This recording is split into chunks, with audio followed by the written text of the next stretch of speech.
How is everyone doing? Good? Day 2. Ready for the day 2? Okay, that's great. So let's take a moment to see where we are in our resilience zone, well-being zone. Just take a moment to go inwards. Well-being zone, if you think that right in the center is number 3. A little bit up would be 4. And then if you are totally out of the resilience zone upwards, there will be 5. A little bit down, but still in the resilience zone, would be 2. And then totally out on the low zone would be 1. And it can be 3.5, 4.5, whatever in that. Let's take a moment to take the temperature, or check in where we are in our well-being zone, resilience zone. Just take a moment.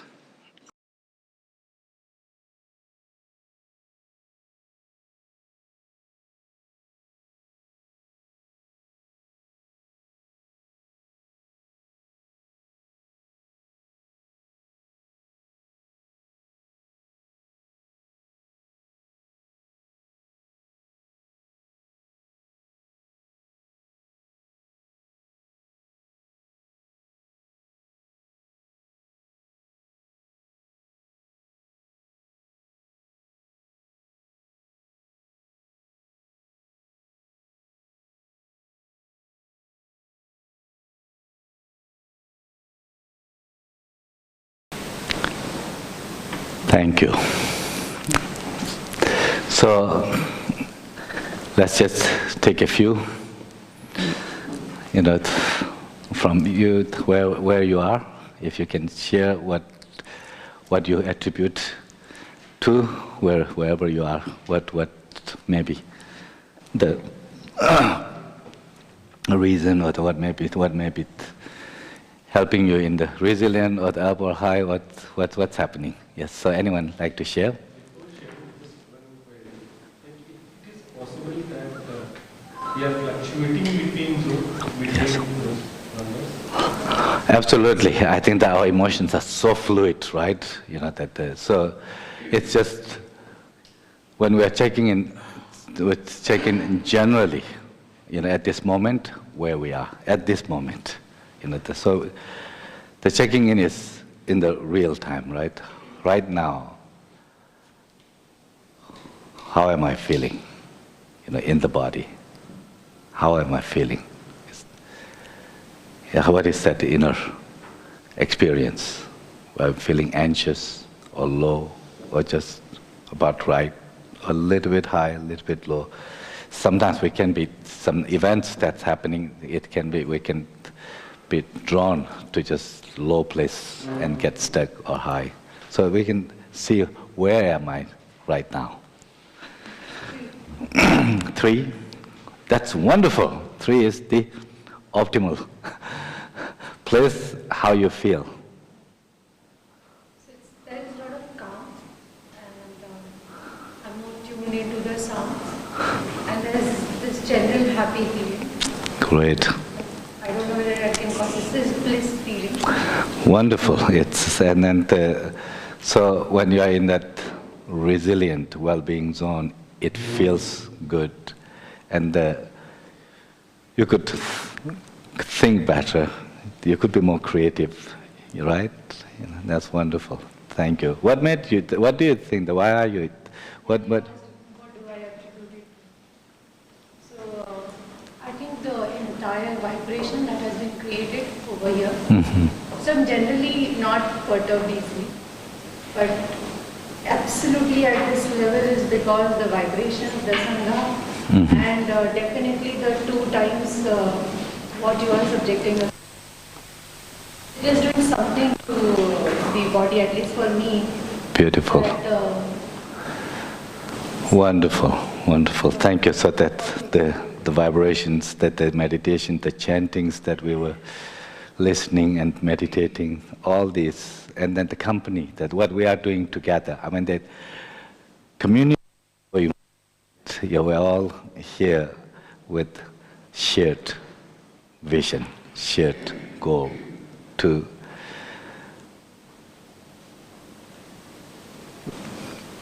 cultivate a little bit more of our compassion and the emotional well-being, the resiliency. That's wonderful. Anyone else? At 2, okay.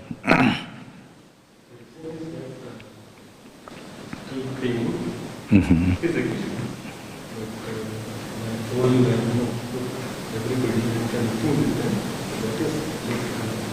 Giving me boost. Wonderful. Thank you, thank you. Yeah, the physical pain can be, drain on your energy and the feelings, but having others around is uplifting you. That's wonderful. Thank you, thank you. Anyone else? Maybe we can take one more. Is it, those of you who are new, you are finding it easy to attune to? Notice where you are? It's... I'm at 4. Okay. I'm proud. Mm-hmm. Today's meditation, I felt I was much better than I was in the previous 2. I could focus my mind, of course not all the time. Mm-hmm. There were, I think, smaller pockets where I could control and larger pockets where there were other things.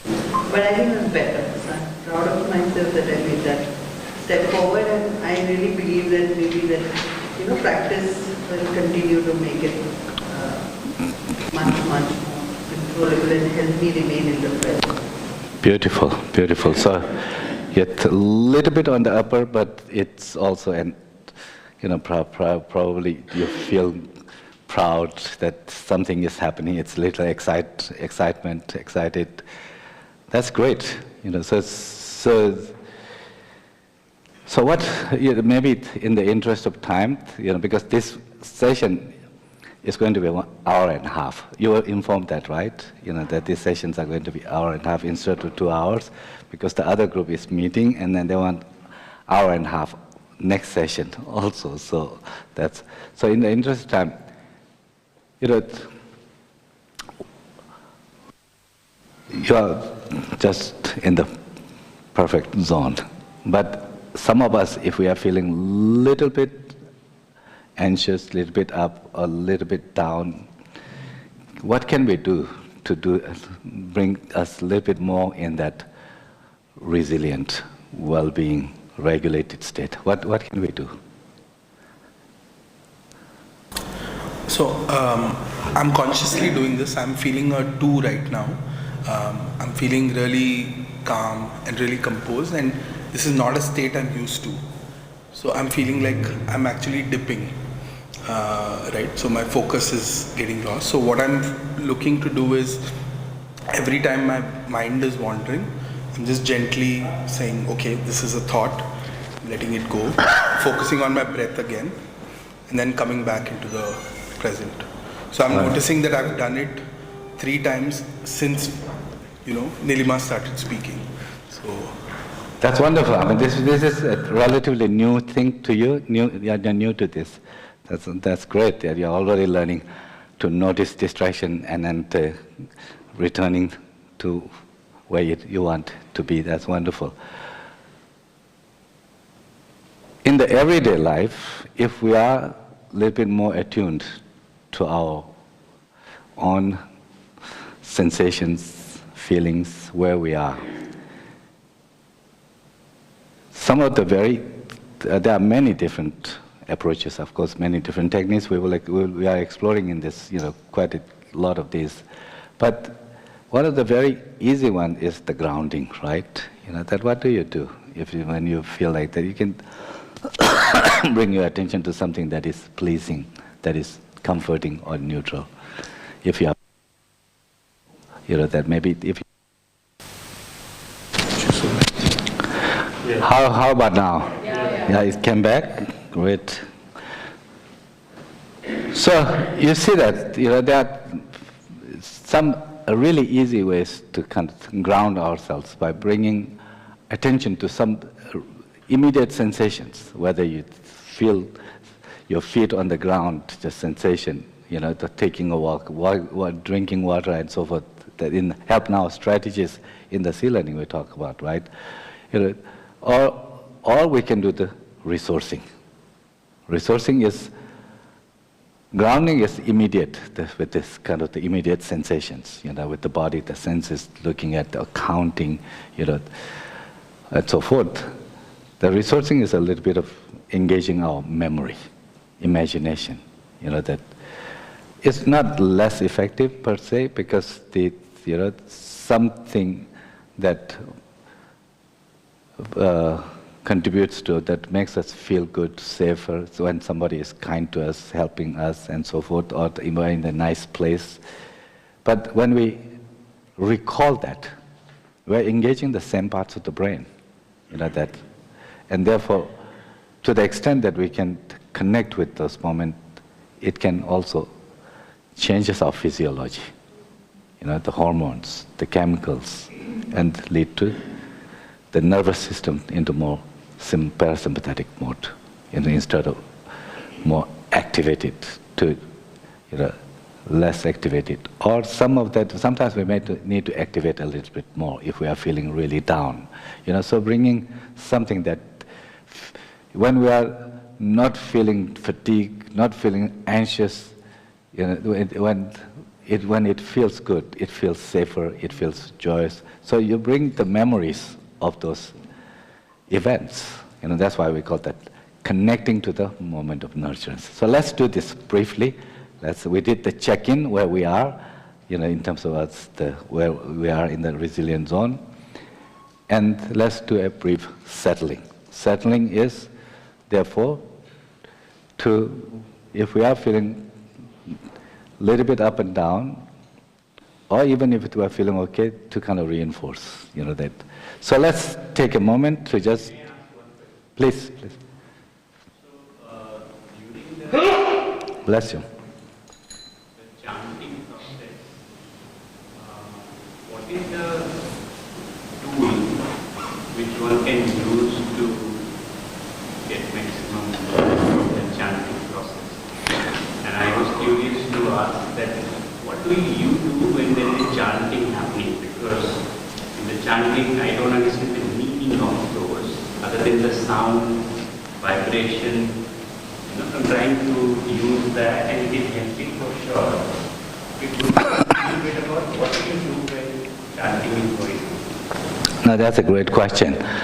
And there's not one thing that you would do. It can be a number of things that you can involve yourself as you are chanting. Of course, one of the things is the vibrations. The sounds are vibrations, right? They just come right through you. And then if you can just let it, permeate through your being, those vibrations, the sacred vibrations, the chants.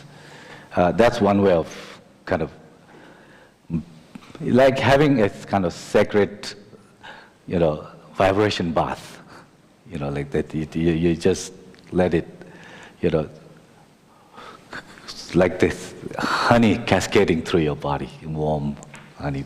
You just let it, permeate throughout. Whether, that, to what extent, that happens or not, it kind of depends on many conditions. But part of this is also, are we open to that? Or does it even make sense to us, believe or not, like that? If we don't, we will not be participating at that level. We will not be seeing. So it's part of this is, that what do we accept? That I think, if we think from even like the scientific perspective, if you think, our body is vibrating. Cells are a bundle of energy. It has its vibrations.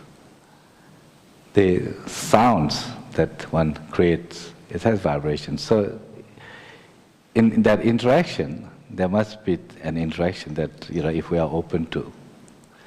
Or even if not, that's, unconsciously, some degree, it will impact. And that's why the songs, the music is so powerful, right? It touches deep part of our brain, our being.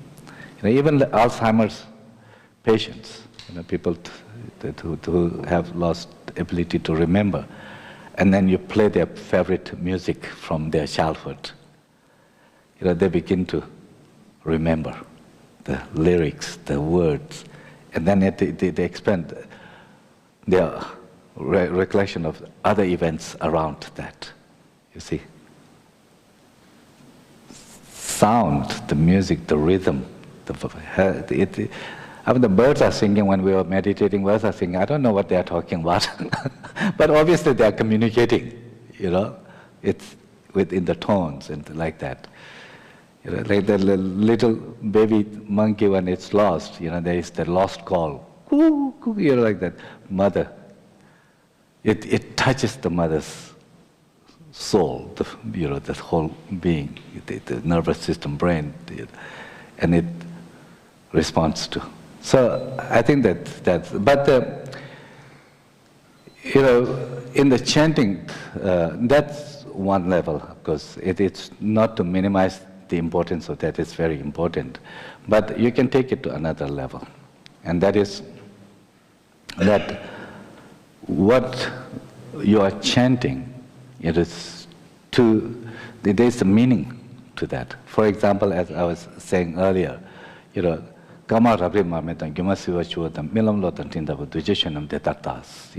was one verse that repeated.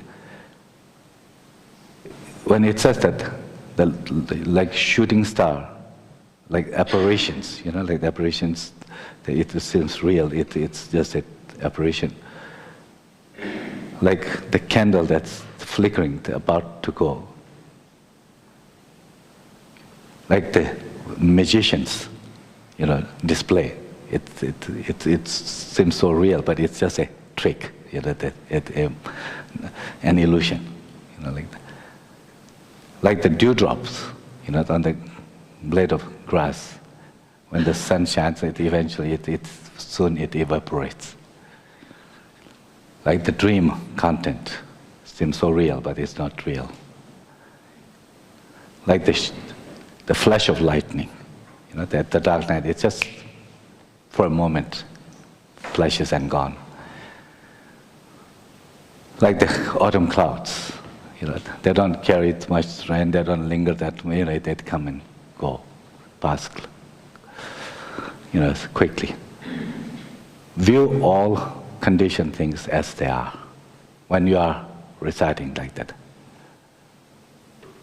And then in order to get the meaning really, that's why the tones, the tunes, that when it's stretched, so that you can immerse in that meaning, that events in my life around, name, fame, glory, all these things are like shooting stars.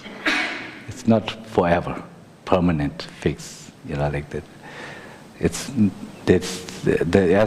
As captivating as they may be, these are, Maya, illusion, that fame, it seems like so important, so it's an illusion. So that's what, like you are applying that to your experience. If I'm one that is kind of struggling with, not getting recognition from my peers in my work, or whatever ways, I get so stuck with that. As long as I, see that as lasting, but these are impermanent. They don't have a real fixed essence. That. So that's what you are. Or another verse they were chanting is called the Tonglen, giving and taking, expression of love and compassion. The words that when you're reciting, you're not just kind of jumping up and down or just kind of, bathing into that feel good. That feel good is fine, but real purpose is to take it deeper, the very feelings of love and compassion. So in this way, the verse goes like that. Recognizing that at this moment, whatever I'm concerned about in the world, whether it's the global warming or the poverty or the child exploitation or the mental health crisis that's happening and the domestic violence, all the work that you are involved, like that. Seeing that right now, I can't make them evaporate, go away. That to some extent that I am able to, it's still quite limited. I want to be able to do more, have more ability to do that. Even to take my love and compassion to a level where I could, if I could take someone's pain on myself, to be able to have that joyfully to be able to do that. If I can give my health, well-being, happiness, joyfully to be able to do that. Those are expressions of love and compassion. So the verse, it's a 5-line verse, it's called that.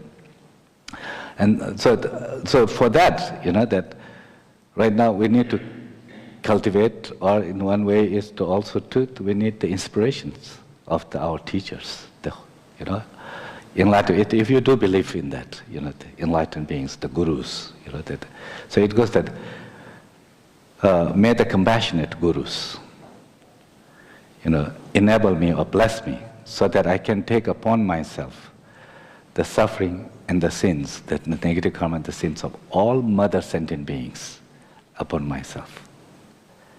And by sharing my happiness, virtues, well-being with others, may they dwell in happiness and well-being. That's the expression of love, taking compassion, relieving them.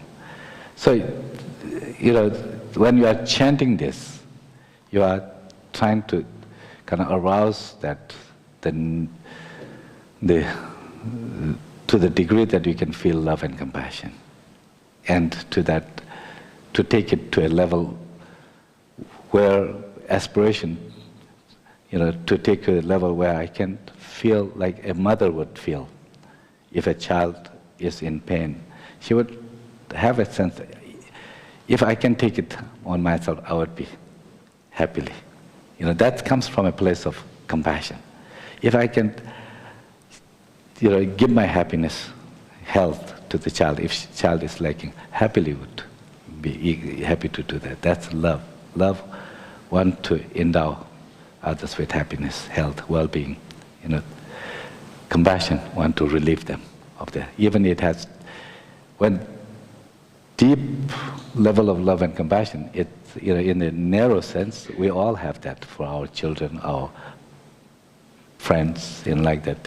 That's how the societies have managed to survive and flourish.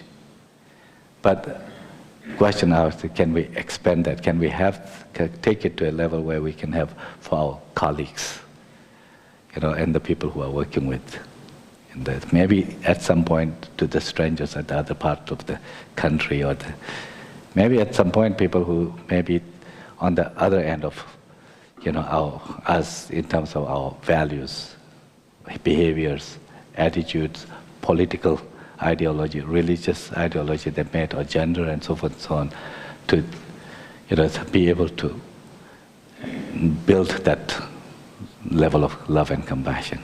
And those are aspirational, that's why. So in the chanting you are doing this. Yeah? Okay, let's do a brief the grounding and resourcing, and then we will get to our 4th module.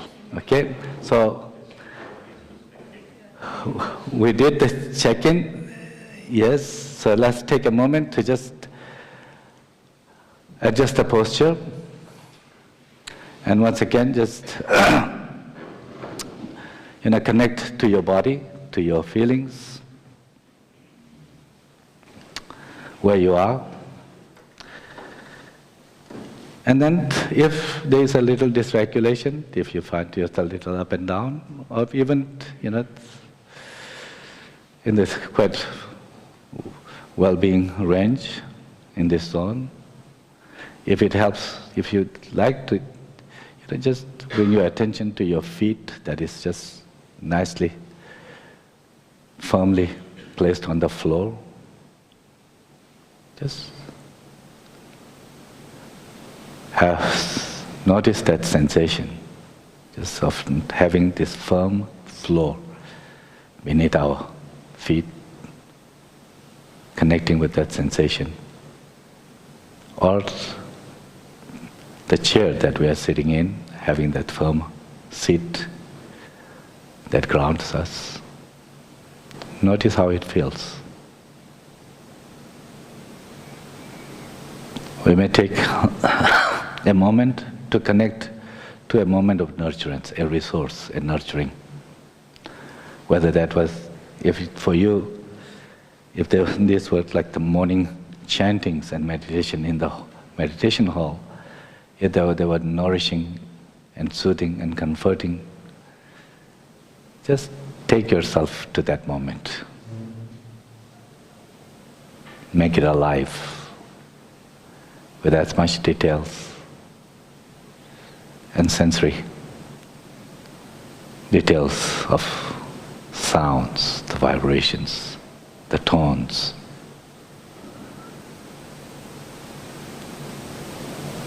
And how your own feelings. If that's not one that is comforting, you may choose another of your own individual moment of nurturance in the nature or with another person.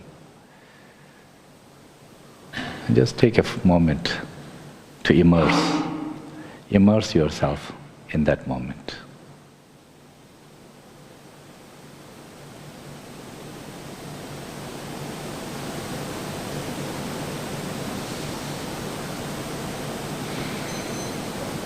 Connecting to such a resource, such a moment, nurturing. Then just bring attention, part of the attention, to your own body, the chest, the shoulders, that your own inner feelings. How are you feeling? Do you find coming to a little bit more of the place of well-being, of regulated, where it feels a bit better?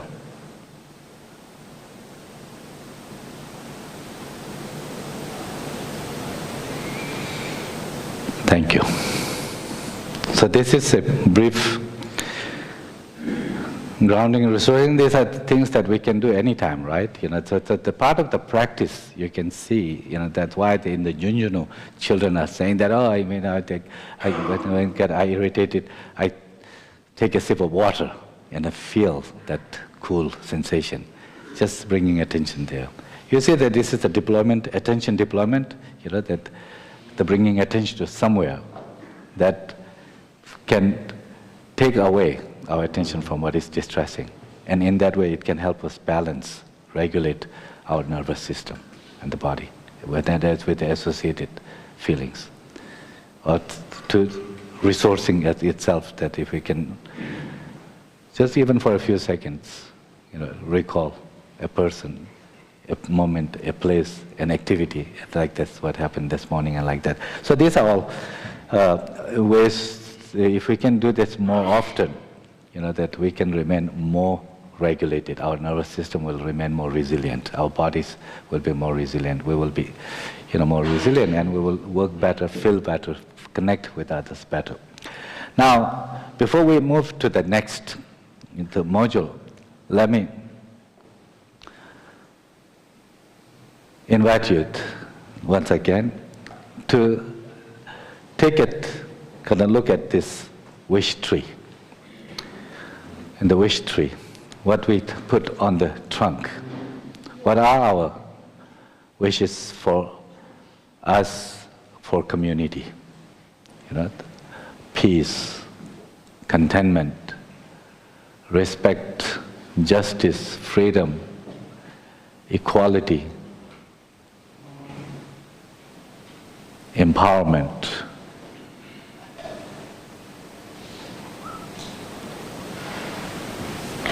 For all this, what are the contributing? What will contribute? To see in our lives, in our society, with having a little bit more emotion balance, regulated emotion, would that be better? To contribute to in our lives, and then we can contribute to others, and the others, the more in the society it will be. You can see more justice, more equality, more respect for each other, more peace, right? Those values. Our own being more compassionate, caring. That can, we can promote that in the society. So, let's take a moment to adjust this motivation. It's intention in the beginning. Intention through this workshop, at least to begin with 2 days. This several sessions, or for that matter, this whole retreat that we are here, to realize these values for us and in the society. What are the conditions that are needed? Are these 8 steps in the Cbct associated skills, the competencies, cultivating those will contribute towards realizing of those values for us and for the society. How important it is that we cultivate with the ability to access nurturing moment, to regulate our bodies and mind, bring us a place of safety, to see the value of kindness and compassion. How important it is for us to work towards having a greater degree of attentional quality, be present where we want to be, have the heedfulness, be mindful of what is needed and what to avoid. We have the introspective awareness or the monitoring awareness, ability to notice when we deviate from that so that we can course correct. That how important it is that we cultivate the abilities to not just be that on automatic, pilot. Just something happens and then just so unconsciously reacting with this conditioned way, without having any ability to have pause or the gap that can give us opportunity to bring the new perspectives, new ways to dealing with. How important it is for us to have develop a little bit of this ability to be able to pause when things happen. And that's through the 3rd module, bringing more awareness to our own impulses, thoughts, feelings, emotions, sensations. And we're working towards creating that space, the gap, that by relating to them with equanimity, non-judgingly. So that what we cultivate here is like the muscle we can bring that in the everyday life. Perhaps when someone cuts in front of you in the traffic, we may be able to pause a little bit before, instead of cursing and honking and with losing our entire composure, that have a little pause so that we can have a different perspective. Yes? So, on this unregulated emotion, I have a question that ideology plays a role to have unregulated emotions, or unregulated emotions guides to have a rigid ideology. Say that again. So whether the ideology plays a role to have a beliefs you mean? Ideology or the beliefs? beliefs. Oh yeah, absolutely. Or maybe vice versa, like unregulated emotions are there, and then after some time it creates some rigid ideologies. It's both ways. And Both ways. It can go both ways. Our beliefs, ideology is a belief, that the beliefs are very powerful. It can be constructive, it can be destructive. Like that. It's not just abstract thinking. When you really are convinced, if that this becomes your understanding, your conclusion, your position, it's directly associated with our physiological changes. You have heard about the curry effect, huh? Placebo effect. Yeah, have you heard the placebo effect? Placebo effect has to do with the belief, like that. If I believe this little sugar pill is actually, it's going to help me with my headache, when I take it, that may be, it has no medicinal property in this substance itself, but my belief that this is going to help, this is a medicine, for my headache, actually up to 70% of the time it works. There's nothing in that, but it's the power of belief. If you think about, power of belief, it's so powerful. In Japan, there are two kinds of ivy. The poison, one is poisonous, poison ivy. The other looks exactly the same, but it's not poisonous. That when you look at it, you can't distinguish. So Japanese know that, this kind of ivy could be poisonous or non-poisonous. And then you bring them into the hall,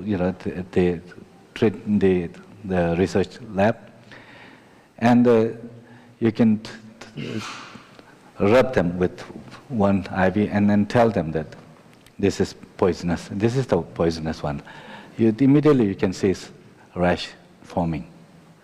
And then you tell them that not poisonous, you will not have it. But this much is okay. But the people, when they are told that it's not poisonous, but they are rubbed with the poisonous ivy, they don't react. You see that? Mind over matter. That's the power of belief. That's the Harvard researcher Herbert Benson, who has done a lot of the research with the there's a program called relaxation response. That is a basic practice of just noticing our the anchoring with sound or this breath or whatever it is, as we were doing. And then the mind wanders somewhere, bring it back, just passively keep, and then stay with that. You can see that body, instead of stress response, it goes into the relaxation response. Instead of sympathetic to parasympathetic mode. This is a well-researched, and it's at one of the rigorously first scientific studies with the meditation, like that to be done. When you add the element of this belief to that, you can recite Om, believing that Om is the primordial sound, the vibrations it carries, all this, and then you are reciting Om, Om, and the mind goes, bring the Om. It amplifies the relaxation response. Someone who doesn't believe, and it may not amplify, but if to the extent you can just stay with that. If you have negative association, this is really kind of voodoo, like that, it's creepy, what is that? You like that, they will be, feeling more stress, more anxious. Belief has a lot to play. So the mind, it's main thing. It's what I'm saying is that our mind. When I say mind, I mean that. What is your name, ma'am? Parijat. Parijat? Yeah. Had asked a wonderful question earlier. That what is mind? What is body? That's a great question, right? What is mind? What is body? What do you think? What is mind? And what is body? Are there really distinction? Or is that the same thing? Or that these can be, separate, but functions, but connected? Yes, exactly. That interwoven. What is mind? What is body? Like that.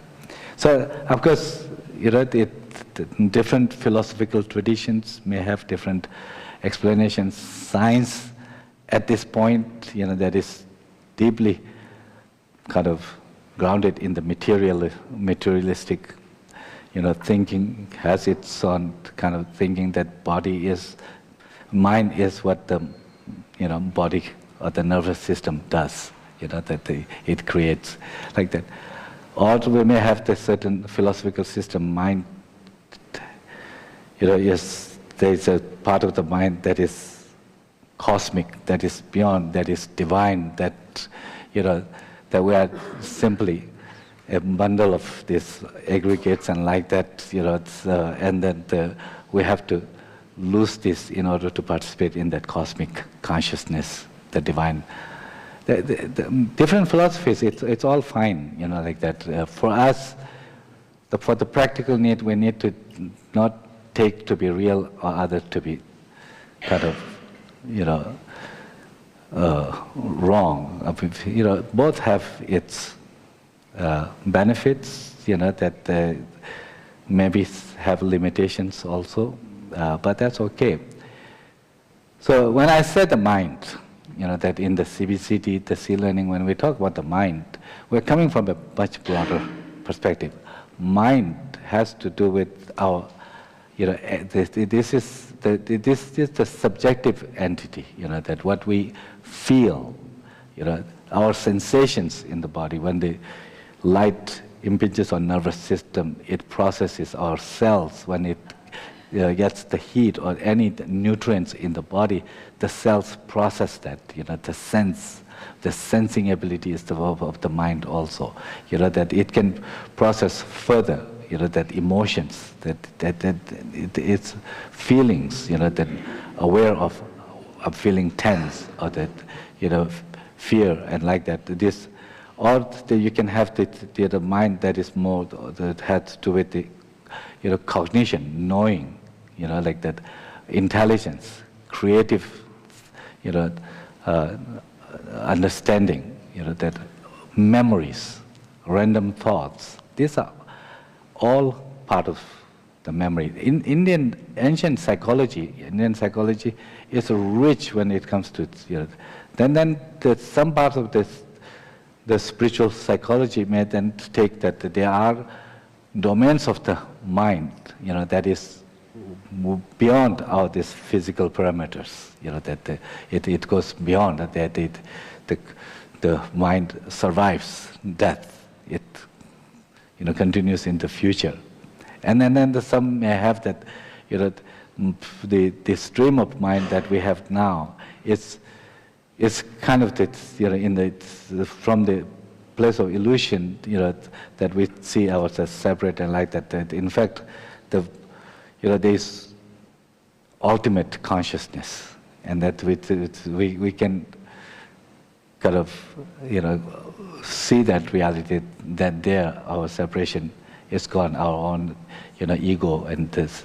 So there, but we are not here. We are talking not specifically those metaphysical. That I say metaphysical in the sense of science does not have tools to examine this or to validate or invalidate.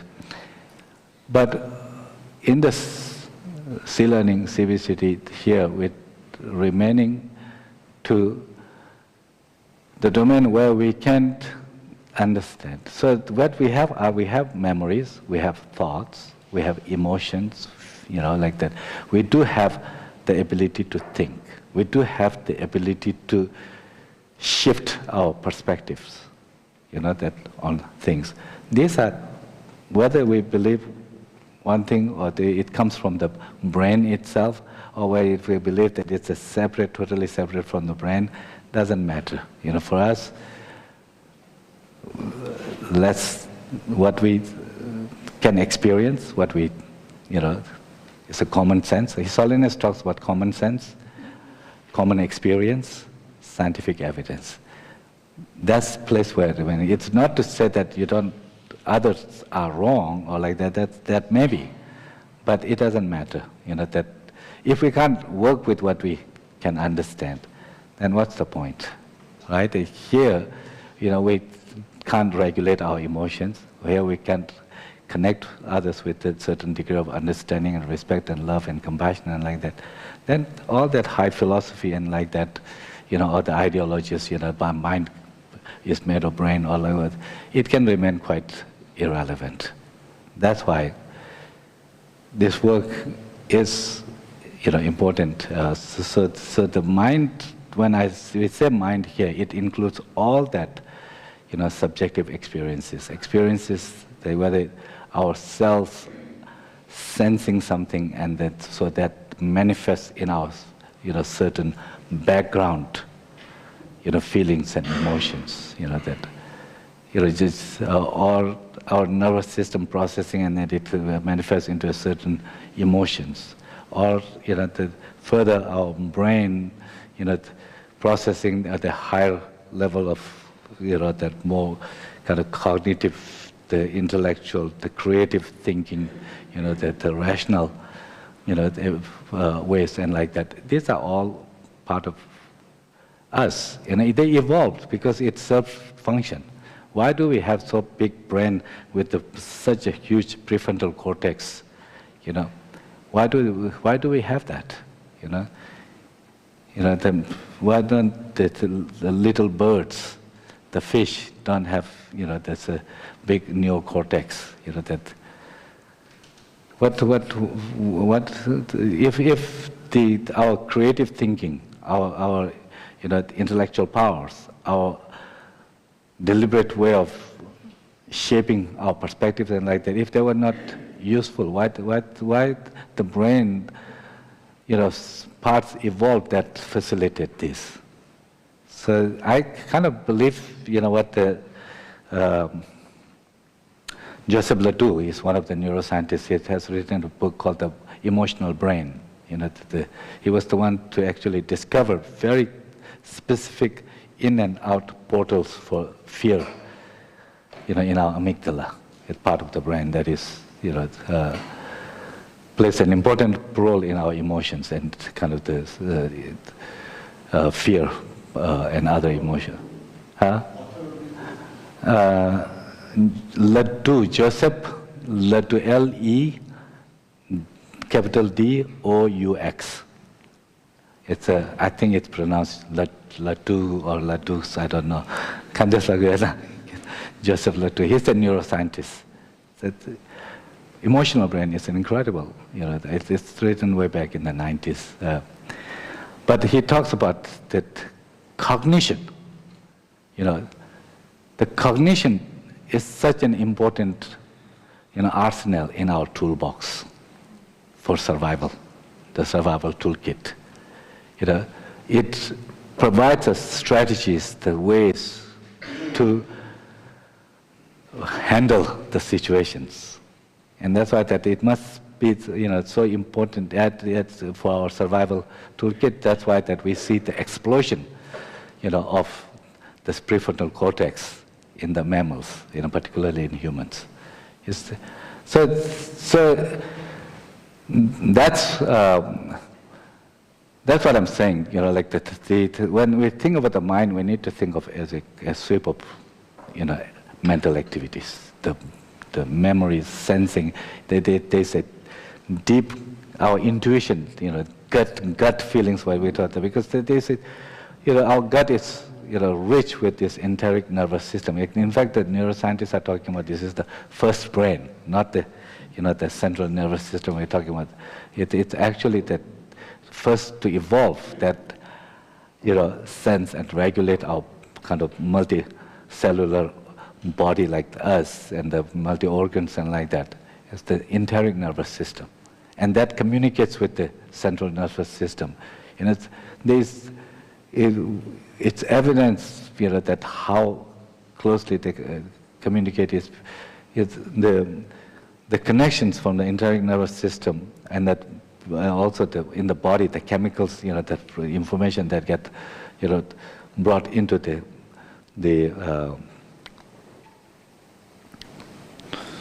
I'm forgetting that the left autonomic nervous system, in that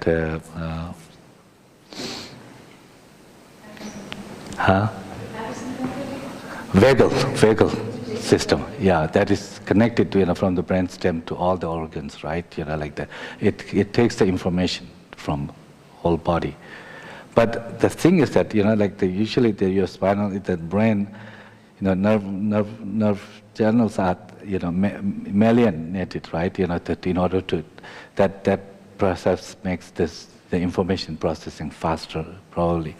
But the vagal nerves is largely unmyelinated. It's not covered with that, Why?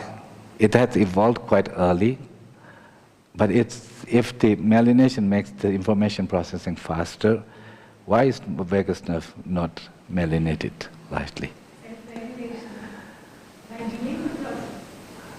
Well, I don't know exactly what it is. Damasio, one of the neuroscientists, he has written so much about the emotions and consciousness, feelings, culture, how he's an incredible neuroscientist. His assumption, it's a theory, that we can't, it's hard to, I guess they can do research, I guess, but it's theory. But it is a well-informed theory. And that is that the reason it's myelinated is that from the information in the body gets, that the brain and the blood cells have barrier, that so only a few places in the brain that it's not, there's the chemicals from the blood can't go into the brain, channels, only a few places. But in the body, the vagus nerve, if it is not myelinated, the information can go, immediately. And that's why he thinks that, that often we have this intuition. This is, should I do, not do? Intuitions are often right, that information coming, not all, but particularly to do with the very kind of the visceral body-based, because information is getting from the body, straight into the vagus nerves and going into the brain, and then the thinking brain, starts thinking, what it's a thinking comes later. Intuition, that. Anyway, this is a little detour. Let's get on this compassion, self-compassion now. With this kind of setup, maybe it will become a little bit easier for us to think about compassion, but it's also almost tea break. So Tsondue will do the compassion, self-compassion for you, and Ishan Mare, Zirin Sure. No, we have some time. I thought it was 11:30. Tsondue Penana, the activity the Chechua. Control the Chemanua Songzang. Consult the control good friend that's Chechua. The Chechushana consult. I should put the discussion.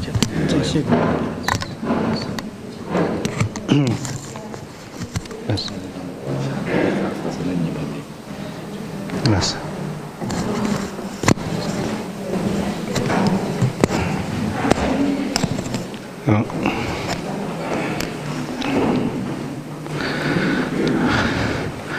So we're going to do a quick activity here.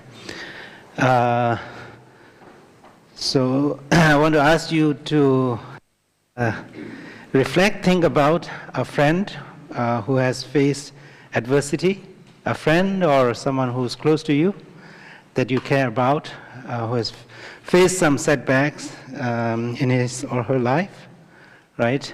And it could be a real situation, or you can imagine your friend or that close one facing an adversity or setback in life, and how would you respond to that, to the person's feeling that failure, right? And think about 3 to 4 things that you would say in this situation, right? So reflect on that situation and then write down a few things that you would say, you would tell this person in the face of, it could be any setbacks in job, relationship, maybe something that the person wants to achieve and is not able to. What would you tell that person? What? So write down 3 to 5 phrases, expressions that you would tell that person in this situation. स्पष्ट हो गया आप लोगों को? किसी को स्पष्ट नहीं हुआ तो हाथ उठाइए. हो गया क्लियर हो गया.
Are we almost done? Okay. So now, in the second part of this activity, I want to ask you to now think about yourself, right? A situation when you have faced, a setback, a failure, some difficulty, and then, how did you respond in that situation? If you were to, talk to yourself about the situation, what are some of the things that you would say to yourself in that situation? So, here, write 3 to 5 phrases that you would, tell yourself in such a situation, facing this setback, a failure, having a challenge, accomplishing something. How would you respond to yourself in that situation?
Almost done. So it looks like. So, did you notice any difference between the two? Là, you wanna? I'll to discuss situation. Okay. Yes. That's what you do. Okay. Losel.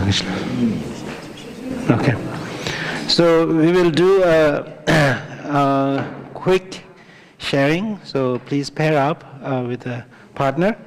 And then I want to remind you to do mindful dialogue, right, when sharing, right? So, what sort of differences did you notice? How did you respond to your friend versus yourself? So, if one person share the other for about 90 seconds, and then the other person, So when sharing, try to be mindful, right? Pay attention to the speaker, and then take turn. After that, you can have some discussion amongst yourself.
Krishna de ginger chili de Krishna.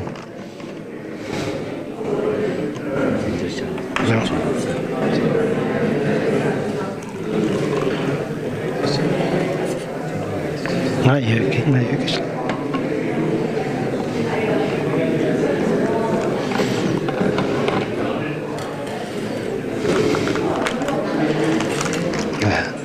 Yes. Di chasang Krishna nyana, nga chega yu nam.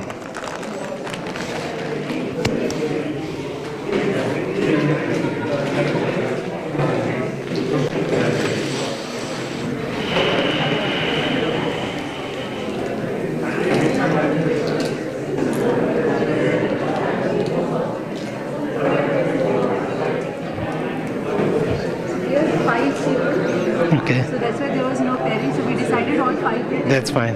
Yeah. Just take probably 1 minute. Okay. Thank you.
Okay, nah.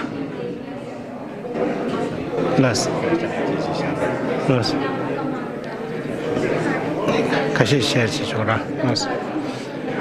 Okay,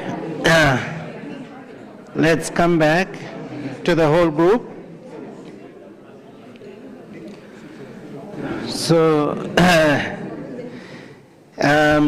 so in your group discussion and also sharing among yourself, did you notice any similarities, any patterns?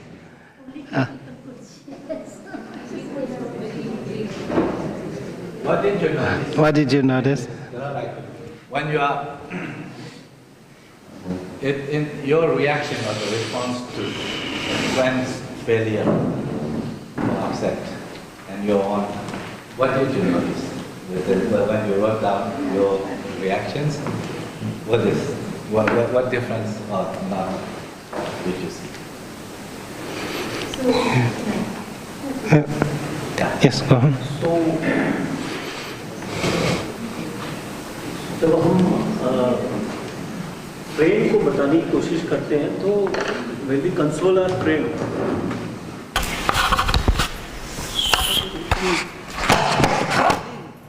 सो उसमें क्या होता है जब friend को बताते हैं तो उसमें हम कई बार रियल नहीं भी होते हैं, ठीक है, कुछ फेक कंसोल करने की कोशिश करके उसको काम करने की कोशिश करते हैं, कंसोल करने की कोशिश करते हैं, बट हम हमारे साथ जब होते हैं तो हम वो नहीं कर पाते. वी नो द रियलिटी कि एक वर्क नहीं करेगा एंड यू हैव यस.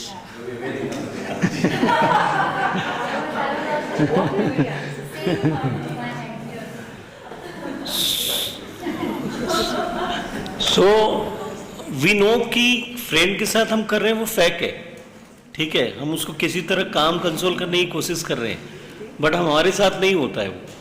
हमको पता होता है कि हम उससे तो झूठ बोल के किसी तरह हम उसको पेसिफाई कर रहे हैं उससे, ठीक है. It's my person.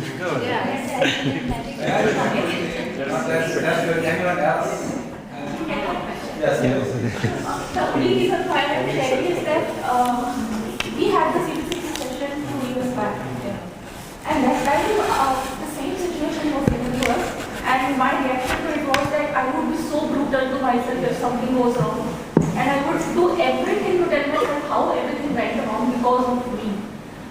And when it is someone else, I would really hug them. I would tell them, "ठीक हो जाएगा. I know you are feeling very harsh emotions at the moment, but this will pass and then we'll find a way to make it work." This is what I would do 2 years back. And now... वो जोट नहीं था शायद. It was a lived reality when I was brutal to my family. दोस्त को console करें वो जोट नहीं.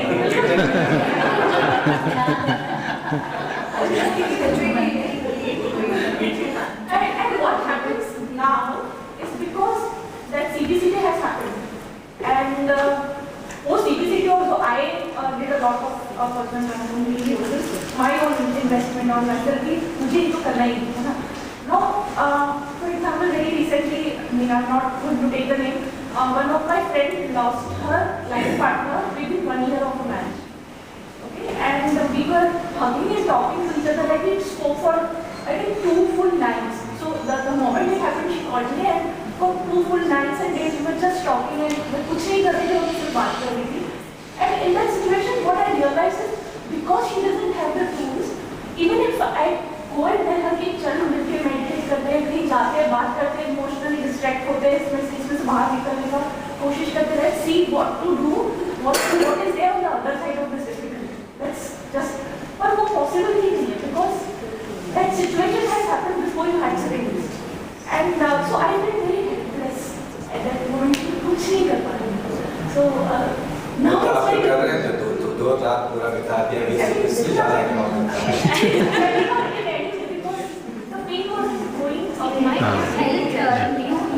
But still, you can imagine if she did not have a friend who could listen to this without judging, who can be with her, how more difficult. आपका यानी दोस्त आप जैसे समय जो आपने बिहार के साथ रहकर सुनकर कुछ अगर आप कुछ नहीं बता भी पाए, listening, just being there, huge help. कुछ नहीं कर पाते। आपको पता, आपको इसलिए आपको हमें इसका भी आना चाहिए कि भाई केवल किसी कठिनाई पूरा दूर करना हमारे वश में ना हो भी हम बहुत कुछ कर सकते हैं। उनको सुनेंगे, उनके साथ बैठेंगे, ये हमारे कब्जे में है, ये हम कर रहे हैं। तो you can find the comfort in providing that presence, your presence and comfort that you are bringing. That's a huge accomplishment. You don't undermine that. Yeah, so makes difference. Yeah, so even now when you are looking back at that incident, the terminology should have been, I did extend my 2 days support. So actually what she was trying to say that now after having worked this much, my response to myself has changed. Yes, I see. So now you can see that I did something. At that time you probably were feeling that I'm not, because you really want her to get over, or not be so sad, and then you are feeling helpless. But today, looking back, you feel that you did do something.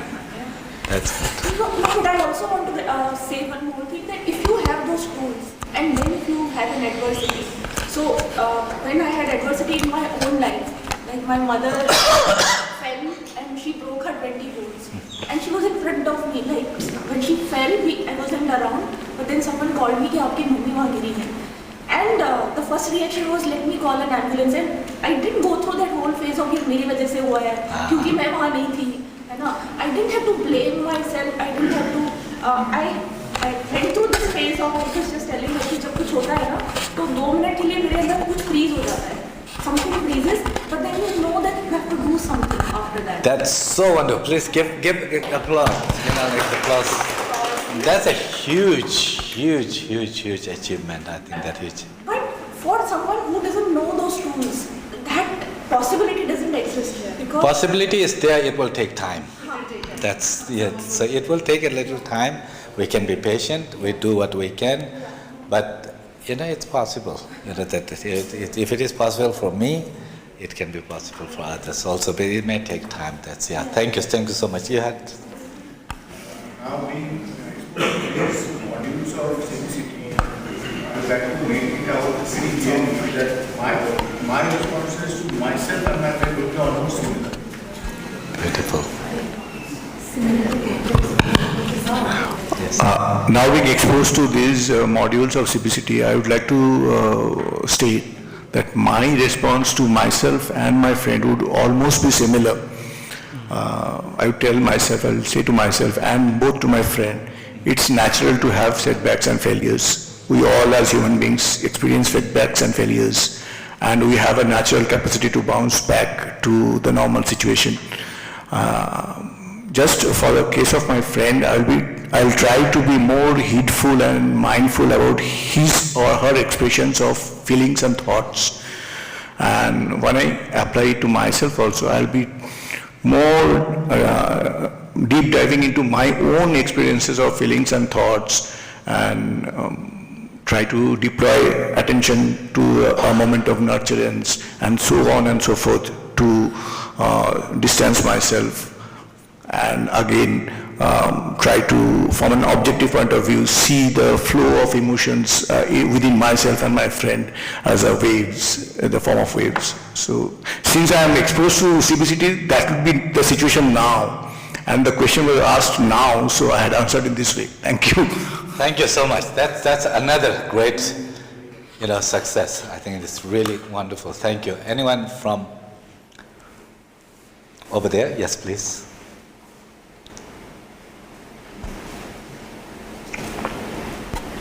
So the main difference between for friend and self was, friend was more emotional, things for me were more practical, and the incident was passing away of a mother, so obviously I think that is it was very personal. I mean, obviously it was personal to her, but for I think my limitation was I could have only extended emotional support, because it's all a very personal matter. It's a very private thing that happens after things happen.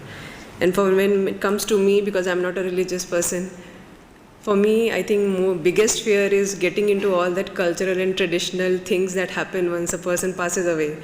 So, I mean, I was thinking from that point of view, like, how will I react? What will I do? How will I manage people? Because people will come and dump their thoughts and processes. So, yeah, for me, it was more coming from view of doing things.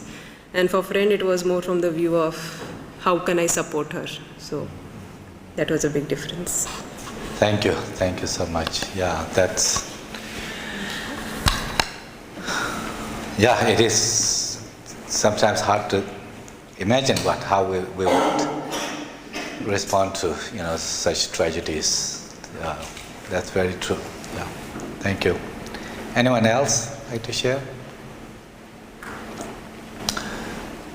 Okay, well, if not, then maybe we can cover just a few slides, and then in the next session, then Tsondue will continue. Oh, please.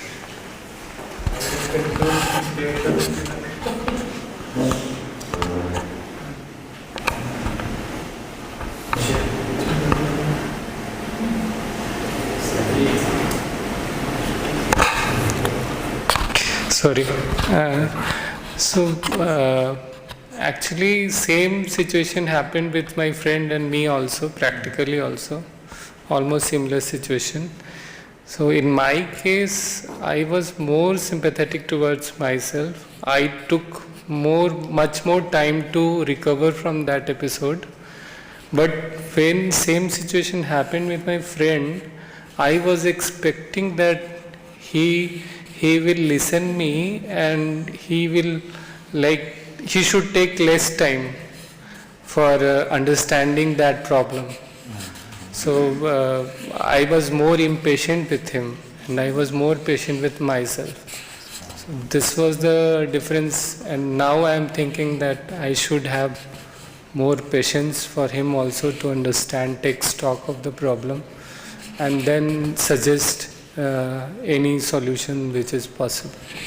Thank you for sharing that. Yeah, sometimes we can be more, harsh on others, with our expectations. Our expectations are what kind of cause these frustrations, whether I expect more of myself or someone else, and if that's not happening, then that can be frustrating. That's very true. So just a couple of things I'd like to share, and then we will break for tea. When you think about, so this is very, actually, more high-achieving professionals are more harsh they are on themselves, generally, like that. Because we put so much expectation on ourselves. This is in the modern world, this is the case. And so whether you have unrealistic expectation, you need to have the vision and the desire, the wish to excel, to do well, but unrealistic expectations. That if we have unrealistic expectations, then they won't be accomplished, or it would be, and then that's where we become frustrated with ourselves. Paul Ekman, the scientist that I quoted yesterday about emotions, when he talks about events don't trigger emotions, literally, it's our appraisal that's what caused the triggering of the emotions. He had the opportunity to take his daughter to Mind and Life conference. He was invited by his friend Richie Davidson, who is a very accomplished scientist. He's probably the most well-known researcher of meditation today at the University of Wisconsin. And in 2020, they were doing a conference with His Holiness the Dalai Lama and other contemplatives together with the scientists, and the topic was emotions. And there's a book that came out from that conversation. It's called The Destructive Emotions. There's a book edited by Daniel Goleman, because he was also in the conference. The Richie Davidson was the convener of the conference, so he invited the emotional experts, Paul Ekman being the expert when it comes to scientific understanding of emotions. And Ekman was totally kind of unappreciative of any spirituality. He didn't believe that there's anything that scientists can learn from the Dalai Lama.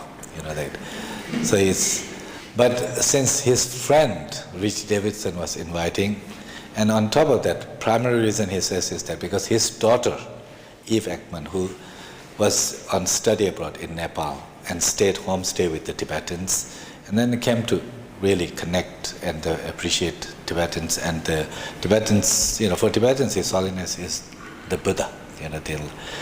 So she developed that admiration also.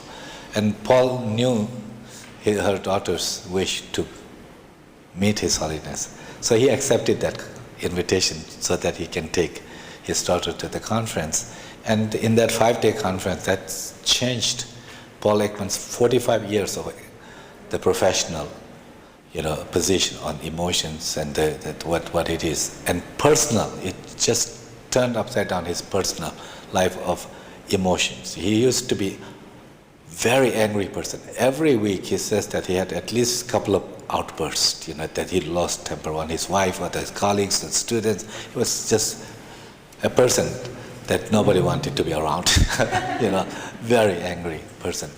But that meeting changed it totally. Actually, after that meeting, something happened.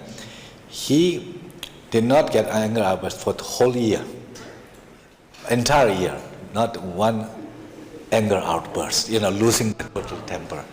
There was a very special moment, like that. Many people have that when they come to His Holiness, that meet this something that deep. There are many, like scientists like that. Like that. I don't know if I should share that, but I guess it's okay. Adityaji had something very similar experience. That when he was in the conference, the panel with His Holiness in 2019, and then your chairman, Piramal. But what happened was that during the conference, speakers have the opportunity to introduce their loved ones to the Dalai Lama during the tea breaks. Like here we're having tea breaks. His Holiness sits on his chair, so they go and introduce. So Paul Ekman introduced his daughter to His Holiness, and she had the opportunity to ask a question. And the question she asked is that, why is it that we are often most angry with the people who are closest to us? We're so angry, like they often with at our parents, the colleagues, that other siblings, people in our close orbit. Why is it? And His Holiness says that when it really kind of for Paul that was a real moment of aha moment. His Holiness question was that because we idolize those around us, idealize, we want to see them as perfect. If we can accept them with their imperfections, we will not be so frustrated, angry when they fail to meet our expectations. You see, he knew about that, but at that moment, like that way, it was a real aha moment for him. But this thing that we can turn towards ourselves. Why are the people high-achieving people? The doctors, the lawyers, the authors, and the people like yourselves. Could have more struggle when you fail or feel, sort of not good enough. Like there is that. If we also have these unrealistic expectations that I need to be perfect, I need to be the best all the time. That failure is not acceptable. Nothing less than this is acceptable. And these kind of things, it can easily we can turn towards ourselves with anger and hate. You are nothing good, you are a failure, you are an idiot, you'll never be good. And so this exercise, when they are given by psychologists, actually they give it to even the teenagers struggling with this kind of self-blame, self-hate, lack of self-worth, this kind of issue. You find that the answers are so startling, that natural, it's not like that what I will say, what you naturally tend to do, that we often react out of emotions. It's not like we think that I should do this, that this calculated one are very artificial.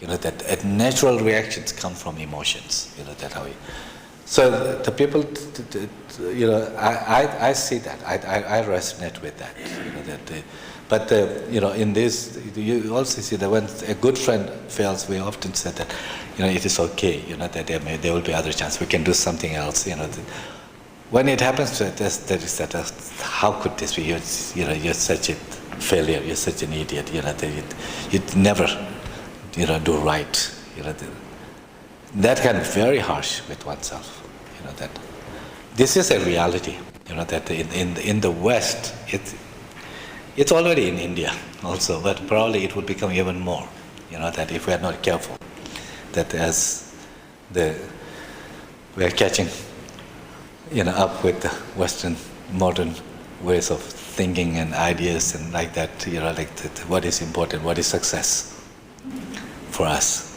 like that. All these things, we can see the similar explosion of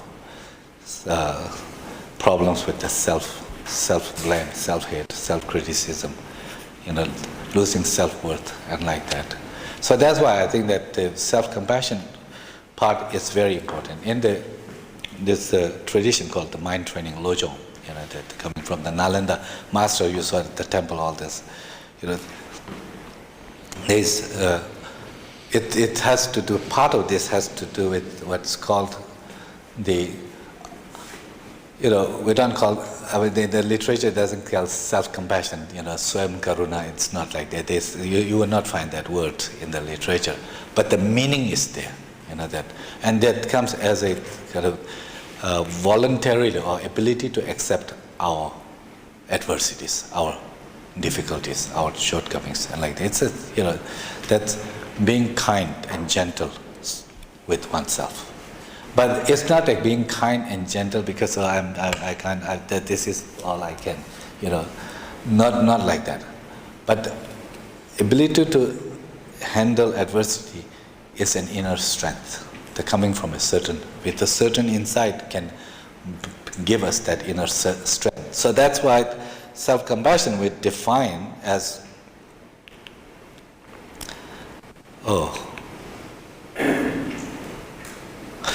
yes, here the key word is inner fortitude. It is the inner strength. Compassion, whether for others or compassion for ourselves, comes from inner strength. It's not from the weakness. Like that. Whether it's compassion for someone, it's not just like that, I can't do that, just if they're hurting us or doing bad things, and then we said that, I'm going to be compassionate and I don't want to do anything. That's not, like that. Compassion is when you are capable of hurting others and not, compassion, when you see someone suffering, instead of kind of moving away, can't take it, it's the inner strength that brings you to others, to reach out, to help. You transcend your own fears and the limitations, or it's a courage. It's a courageous state. So same thing in our own failures, difficulties, illnesses, loss, and so forth and so on. It's not a kind of naive way of just ignoring and pretending it doesn't happen, but from an awareness, from an insight, you can have the inner strength, the fortitude, That's what kind of fosters abiding attitude of kindness towards oneself in the face of life's adversities. It's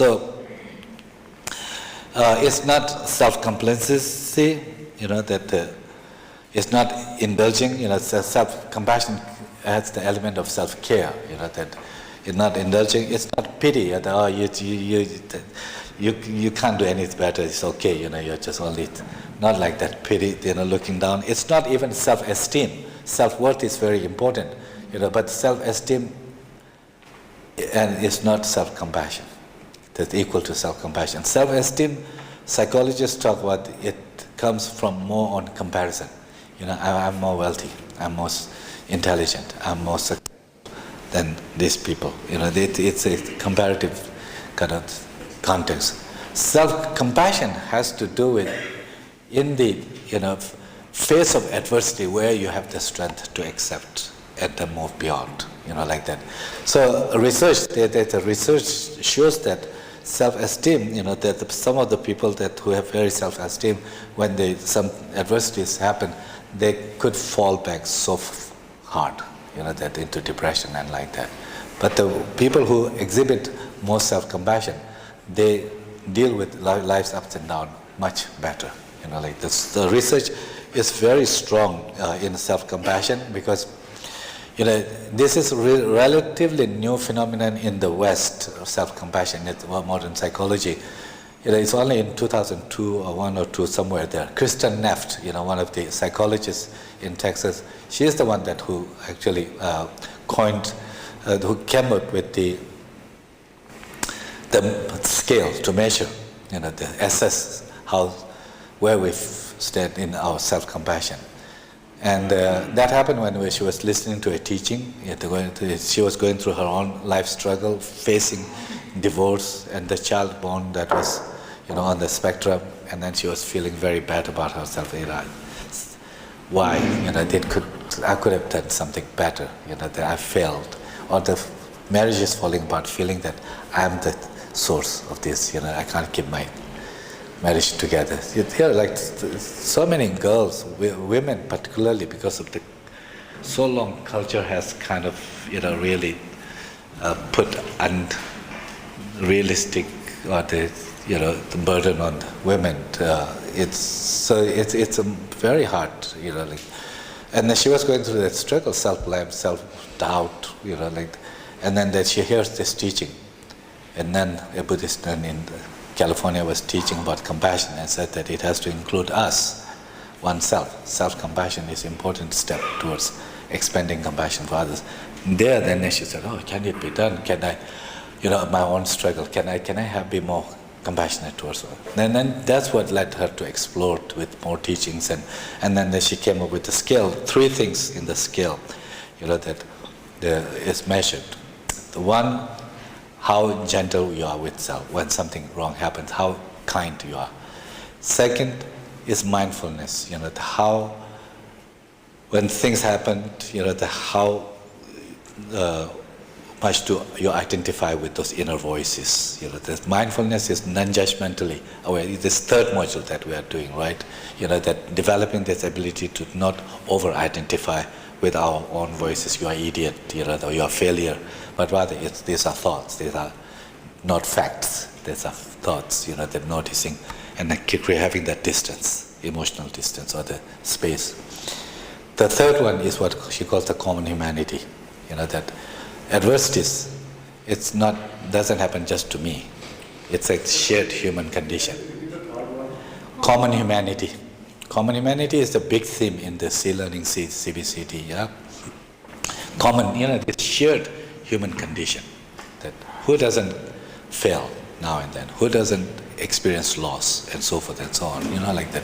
So instead of thinking that I'm the only one, going through that, when you see that others also go through that, this is a kind of normal human condition, human situation, then all of a sudden you feel that I'm not alone, like that. So that's how she measures self-compassion, and there's a lot of correlational studies, thousands, and it shows so strongly that people who have more self-compassion, they have less emotional problems, less illnesses, better relationship, and all the markers for well-being. You can see, more self-compassion, that more success you are also. That children who have more self-compassion, they succeed in school better, because when they fail, they don't reduce themselves to failure. I'm not good enough, not good for this. But rather they see this as it's something that can happen. People move, grow, learn from that. So that kind of growth mindset. You will learn more about that. But so that's why in the Shanti Deva, one of the Nalanda masters that you saw over there, he gives a very extensive kind of explanation, the mechanism, the ways to promote this, what is called that voluntarily accepting our adversities. That inner strength to be able to accept our adversities. In Tibetan. And the why do we, he asked that why do we need to cultivate this capacity? And like that. That's it. Because in life there are so many, conditions to go wrong, situations. That we are, that the sources or the situation for adversity is abundant in life. Compared to that, the things going well is relatively fewer. So if we can't put our adversities, failures, shortcomings in the context, each time that happens, we will be just beating on ourselves, reducing ourselves. So that's the reason why we need to cultivate self-compassion. This is one of the great, insights from the Tsondue. You saw that in front of the Buddha, those three figures in the middle. He has written this text, Lamrim Chambo. It's very, very rich. That A to Z, that of psychological transformation. That from suffering to enlightenment. But basically, what it comes to, this idea is that there are inevitable, suffering in life. Who doesn't lose loved one? Who will not get ill if they live long enough?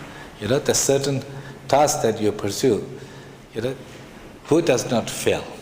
What kind of baby the child is there with from the first moment starts sprinting? Everybody falls. Then you get up, then you fall, then you take 2 steps, and then gradually, that process itself, kind of falling itself, then getting back itself helps. Even our immune system to kind of, build the immunity, we need to encounter the pathogens. Without, if you children grow in this very sterile situation, they don't develop immunity. You see that. The psychological immunity, emotional immunity has, these are part of the kind of the process. So if, it have there are adversities that are inevitable. That's nothing wrong. That it's part of the reality, part of the human condition that happens. But it is the secondary, the emotional suffering. That is what, that if we can put those the losses and so forth in the perspective, you will not be tormented by the emotional distress. That secondary emotions. That's the work that we are trying to do, and that's what this was present. That we may not be able to prevent some suffering that inevitably arise due to our, we can talk about the karma and the other conditions and like that, where our biological reality. We can't avoid that. So in such situation, that we should find a way to accept them when they happen. Otherwise, on top of the basic suffering, Dungye Shima, this inevitable suffering that we experience, we end up with additional distress, that emotional distress. Why did that happen? Why is that I'm bad and those bad? This all of those projections. We were talking about earlier, remember the projections. We bring all the other kind of, the That's what makes it with the mental projections. You see it here, resulting from namtok dotane, which becomes very difficult to bear. Then when it spark became the forest fire, it's very hard to bear. That the emotional kind of totally. Find a way to kind of accept them, though we may not be able to prevent the basic suffering. The loss is loss. That's some grief, some sadness, the fear, and all those are natural. That can happen. We will not be tormented by emotional distress. That this second arrows. The one arrow you keep hitting more, and that gets much worse. So you can avoid. Mind training, mental training is about avoiding that. I think we need to take break here, and then so pain is inevitable, suffering is. It's a Gautama story.